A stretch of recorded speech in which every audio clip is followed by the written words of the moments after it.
Tamparan ini langsung mengejutkan Lauren. Dia memegang wajahnya dan menatap Derek dengan tidak percaya. "Tuan Derek, ada apa?"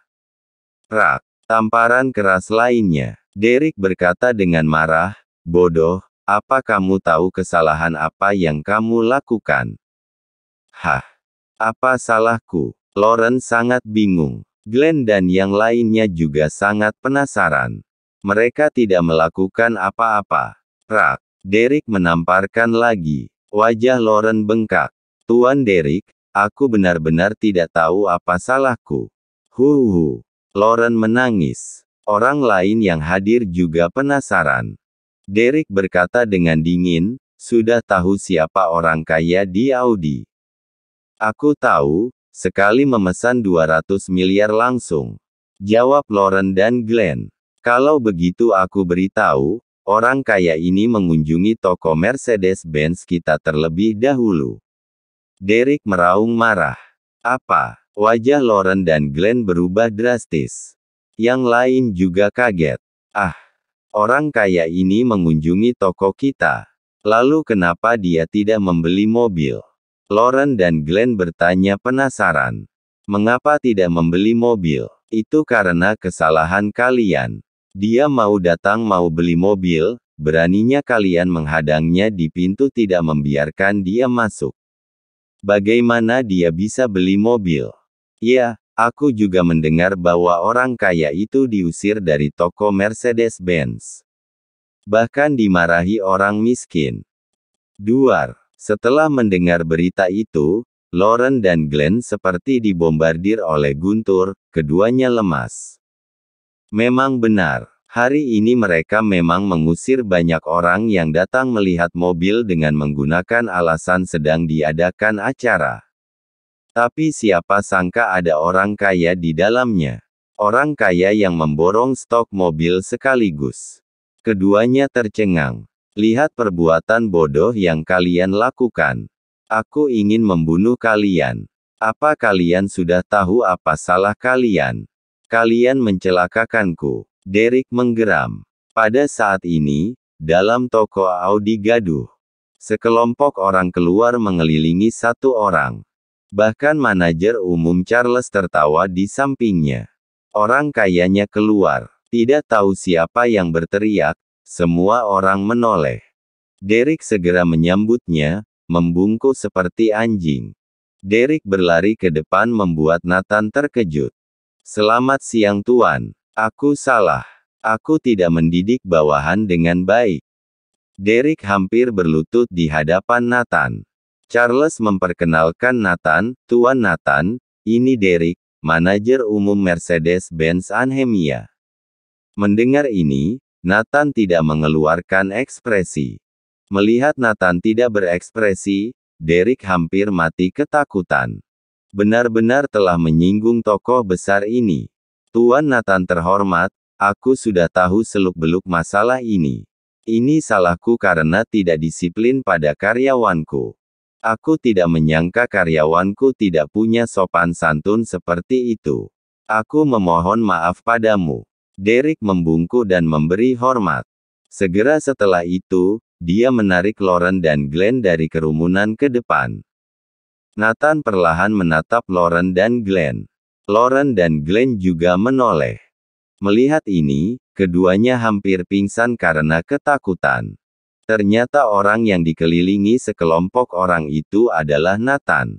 Ternyata orang kaya yang membeli 200 lebih unit mobil sekaligus adalah Nathan. Dia benar-benar datang untuk membeli mobil. Pilihan pertama adalah toko mereka. Tapi dimarahi mereka sampai pergi. Tekanan darah keduanya meningkat, mata mereka menjadi gelap, dan mereka hampir pingsan. Lauren tidak bisa membayangkan dari mana Nathan mendapatkan uang. Dia menghamburkan uang 200 miliar begitu saja. Orang-orang ini ketakutan. Mata Nathan terlalu menakutkan. Mereka hampir menangis. "Saudaraku, mengapa kamu begitu rendah hati? Harusnya kamu memakai pakaian bermerek." Tapi Nathan terlalu rendah hati. Penampilannya sama dengan orang yang hanya melihat tanpa membeli. Siapa yang mengira bahwa dia adalah orang kaya sebenarnya? Menyesal, sangat menyesal. Tapi nasi sudah menjadi bubur. Glenn dan yang lainnya menatap Lauren dengan marah. Jika Lauren tidak memaki Nathan, mereka tidak akan mengikutinya. Lauren ketakutan. Nathan berkata, "Aku tidak menerima permintaan maaf." Duar. Derek ketakutan. Sekarang masalah besar. Menyinggung orang kaya tersembunyi ini, kemungkinan akan membuatnya hancur. Dia segera berkata, "Tuan Nathan, aku berjanji untuk segera memecat Lauren, Glenn, dan 8 karyawan lainnya. Semua perusahaan dan toko Mercedes-Benz tidak akan mempekerjakan mereka lagi." Duar. Lauren dan Glenn hampir pingsan. Ini bukankah memutuskan mata pencaharian mereka? Pekerjaan berpendapatan tinggi hilang sudah. Lauren memiliki pendapatan per tahun setidaknya miliaran bahkan puluhan miliar. Yang lainnya juga berpendapatan miliaran. Ini adalah hukuman terbesar. Aku mengumumkan bahwa Audi juga tidak akan mempekerjakan mereka. Charles segera berkata, "BMW kami juga tidak akan pernah mempekerjakan orang-orang ini. Porsche kami juga tidak akan pernah mempekerjakan orang-orang ini." Semua merek mobil di Jalan Banjai mengungkapkan pendapat mereka satu demi satu.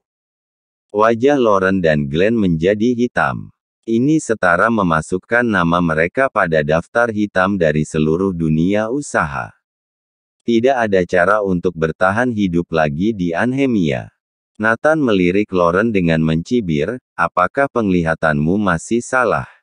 Mendengar ini, Lauren dan Glenn tersungkur di depan Nathan, berlutut di tanah dan memohon belas kasihan, "Tuan Nathan, kami salah, mohon maafkan kami kali ini." Nathan mengabaikannya dan pergi. Tangisan Lauren dan beberapa wanita bergema di seluruh Jalan Banjai.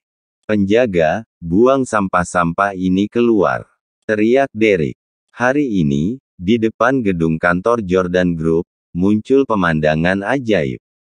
200 mobil Audi baru diantar dan diparkir rapi di alun-alun, pemandangan spektakuler. Orang-orang Jordan Group tidak tahu apa yang sedang terjadi. Situasi ini dengan cepat sampai ke Jolene. Jolene bergegas turun bersama sekelompok eksekutif. Beberapa truk masih menurunkan Audi di alun-alun. Jolene bertanya dengan cepat, "Pak, ada apa ini?" Tukang bongkar muat berkata, "Penanggung jawab Audi mengatakan bahwa bos besar memesan lebih dari 200 mobil Audi sekaligus. Meminta kami mengirimnya ke Jordan Group, masalah lainnya kami tidak tahu." Bos besar, beli mobil sebanyak ini untuk apa? Jolene dan yang lainnya bahkan lebih bingung. Karena tidak tahu siapa yang membelinya. Pada saat ini, Samuel berlari keluar. Direktur Jolene, ini dibeli oleh bos besar. Setelah mendengar apa yang dikatakan Samuel, semua orang terkejut. Tindakan bos besar ini sulit dimengerti. Buat apa beli mobil sebanyak ini? Pada saat ini, Audi A8 melaju. Kirin turun dari mobil. "Tuan Kilian." Semua orang menyambutnya. Hampir semua eksekutif Jordan Group ada di sana. Kirin berkata, "Karena semua orang ada di sini, aku akan mengumumkan satu hal, Jordan Group akan memberikan bonus hadiah. Hadiah berdasarkan kinerja kerja. Baik itu eksekutif atau karyawan, selama kinerja sangat baik, akan ada penghargaan. Anda juga telah melihat hadiahnya, kami tidak berbohong, kami akan menghadiahi mobil secara langsung. Mobil Audi yang di alun-alun paling murah adalah 400 juta. Bila kalian bekerja keras, sangat mungkin mobil sport Audi R8 seharga 2 miliar akan menjadi milik kalian. Tentu saja, bila omset tercapai, jika kalian tidak menginginkan mobil, bisa diganti dengan uang tunai. Aku juga mendengar bahwa bos besar memiliki rencana untuk memberi penghargaan villa di masa depan. Selama kalian menghasilkan keuntungan untuk perusahaan, perusahaan akan memberi kalian masa depan. Setelah Kirin mengumumkan berita ini, wah, seluruh orang Jordan Group berkobar-kobar. Berita ini sangat menggembirakan. Hadiah mobil langsung, paling murah masih 400 juta. Sangat dermawan. Apalagi yang didambakan karyawan. Bila jawabannya prospek perusahaan yang baik, agak terlalu jauh. Saat ini, tentu saja gaji, tunjangan, dan bonus. Jelas, sistem penghargaan ini mengetuk hati setiap karyawan. Semua orang mengepalkan tangan mereka dan dalam hati bersumpah untuk bekerja keras. Di perusahaan seperti ini, pasti menjanjikan masa depan. Karena perusahaan baru saja berdiri, departemen yang sudah membuat prestasi tidak banyak. Apa kalian sudah melihat hasil departemen teknis? Jadi bos besar memutuskan untuk memberi hadiah kepada departemen teknis sebanyak 15 mobil. Kirin mengumumkan. Kali ini, departemen teknis bersemangat. Samuel juga sangat senang, berlinang air mata. Yang lain memandangnya dengan iri, mereka semakin bertekad untuk bekerja keras. Kami juga ingin membawa manfaat bagi perusahaan, kami juga mau mendapatkan mobil. Aku ingin mobil sport paling mahal. Para karyawan mulai angkat bicara.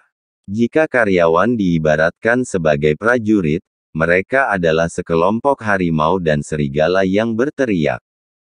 Jolene melihat sikap karyawan yang siap berjuang, berdecak kagum dalam hati, bos misterius ini benar-benar menakutkan. Dengan cepat memenangkan hati karyawan. Keuntungan yang didapat oleh perusahaan di masa depan, akan jauh melebihi imbalan ini. Hal yang paling menakutkan adalah bos tidak pernah muncul sama sekali. Pada saat ini, Nathan bergegas ke Mirage Plaza. Dia membeli lebih dari 200 mobil sekaligus di Jalan Banjai, bukan karena dia marah. Karena ingin memberi penghargaan kepada karyawan.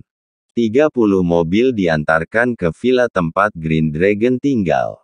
Ada 10 unit untuk James. Di depan Mirage Plaza, Kirana sedang stres berdiri di pinggir jalan. Karena mobil kecilnya baru saja mogok.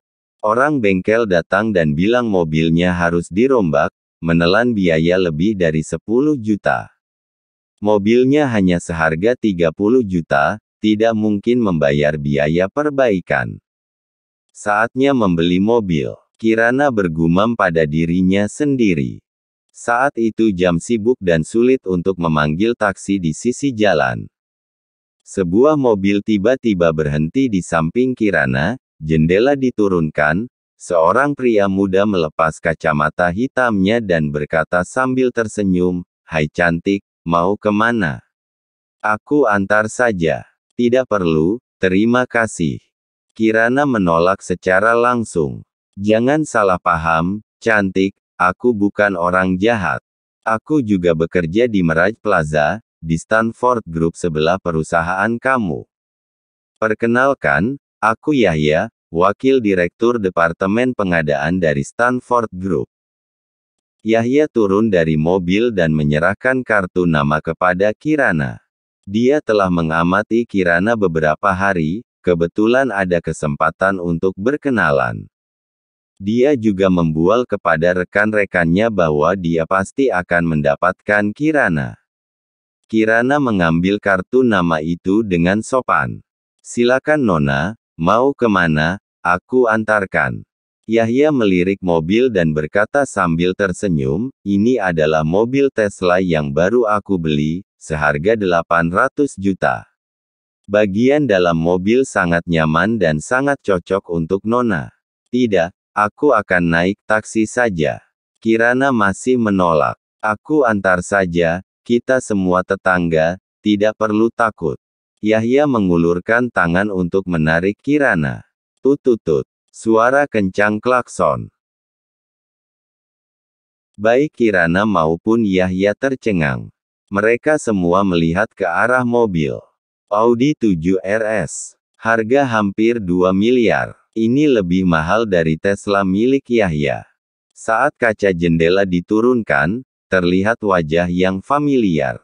Nathan berkata, "Istriku, ayo masuk, kenapa diam saja?" Kirana segera naik ke mobil. Yahya tercengang. Suami wanita ini sangat kaya. Mengemudikan mobil seharga 2 miliar. Dan wanita ini sudah menikah. Tapi tidak apa-apa, aku akan tidur dengannya cepat atau lambat. Mata Yahya tersirat kebejatan. Setelah duduk di dalam mobil, Kirana penasaran. Interior mobil ini terlalu mewah. Pantas saja harganya 2 miliar. Nathan, dari mana kamu sewa mobil ini? Biaya 1 hari pasti mahal. Kirana tidak pernah berpikir bahwa Nathan akan membeli mobil. Nathan tersenyum, istriku, mobil ini aku beli untukmu. Bukankah hari itu aku sudah bilang? Ah, yang benar. Kirana terkejut. Nah, ini surat-suratnya, kamu bisa lihat sendiri. Nathan menyerahkan surat kepada Kirana. Dia tercengang ketika melihatnya. Mobil itu memang miliknya. Terima kasih, suamiku. Kirana tersentuh dan mengambil kesempatan untuk mencium Nathan. Saat Nathan hendak membalas, Kirana langsung berteriak, lampu merah, lampu merah. Hei, harus taat peraturan lalu lintas. Nathan dengan enggan terus mengemudi. Soal Kirana mempunyai mobil baru segera diketahui keluarga Andersen. James dan Amanda datang untuk melihatnya. Ibu dan ayah, aku juga membelikan mobil kalian, sebentar lagi akan diantarkan. Melihat ayah dan ibu mertuanya, Nathan diam-diam menghela nafas hampir melupakan keduanya. Kemudian, Nathan menelepon Samuel dan memintanya untuk mengirim 2 mobil seharga 400 juta dari mobil hadiah. Setengah jam kemudian, 2 mobil Audi dikirim ke Lakewood Garden, surat-surat sudah lengkap, bisa dikendarai kapan saja. James dan Amanda bahkan tidak memikirkan makan lagi, segera turun melihat mobil. Keduanya sangat menyukai mobil baru itu. Kirana juga sedang mencoba mobil barunya. Pada saat ini, Jolene pulang dari kerja. Melihat ekspresi mereka, tertawa paman, bibi, Kirana, apa yang kalian lakukan? James berkata dengan bangga, menantuku membelikan kami mobil. Jolene melihat 3 Audi. Bukankah ini mobil perusahaan kami? Jolene berkata tanpa sadar. Ah. Apa yang terjadi? Kirana bertanya. Jolene memberi tahu ketiganya tentang bos besar yang membeli mobil sebagai hadiah. Hari ini, Departemen Teknis mendapat hadiah belasan mobil. Samuel memiliki hak untuk membagikannya. Dia memperlakukan Nathan dengan sangat baik. Dia juga yang membawa Nathan ke perusahaan, kalau tidak bagaimana Nathan bisa bekerja di Jordan Group. Kirana bertanya, jadi ketiga mobil ini Samuel kepada Nathan sebagai rasa pertemanan.